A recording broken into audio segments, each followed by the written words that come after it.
एक दिन की बात है। एक गांव के चौराहे पर रमेश नाम का एक सीधा सादा चाय वाला रहता था। उसकी चाय पूरे गांव में मशहूर थी।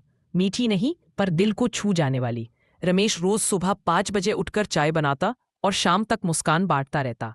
पैसे कम थे, पर ईमानदारी उसकी सबसे बड़ी पूंजी थी। उसी चौराहे के सामने ही था मुकुल का किराना दुकान, गांव का सबसे लालची दुकानदार। बात बात में कीमत बढ़ाना, तराजू में हेराफेरी और ग्राहकों से झगड़ना उसकी आदत बन चुकी थी। पर आजकल उसका व्यापार कुछ कम हो गया था, जबकि रमेश की चाय की दुकान पर भीड़ बढ़ती जा रही थी। एक दिन मुकुल ने सोचा, अगर रमेश की दुकान बंद हो जाए तो सारी भीड़ मेरी दुकान पर आएगी। उसने चाल चली।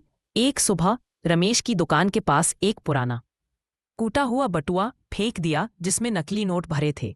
सुबह रमेश ने दुकान खोलते हुए वह बटुआ पाया। अंदर नोट देखकर उसके मन में एक पल के लिए लालच आया, पर अगले ही सेकंड उसने सोचा, मेरा नहीं है, किसी का खोया होगा, लौटाना चाहिए। रमेश बटुआ लेकर सीधे चौकीदार के पास पहुंचा और बोला, काका, ये किसी ग्राहक का गिरा होगा। आप सुरक्षित रखो, जिसे मिलेगा वो ले जाएगा। कुछ ही देर में गांव में चर्चा फैल गई। रमेश को पैसों से भरा बटुआ मिला, पर उसने 1 रुपया तक नहीं रखा। लोग उसकी ईमानदारी से प्रभावित होकर और ज्यादा उसकी दुकान आने लगे।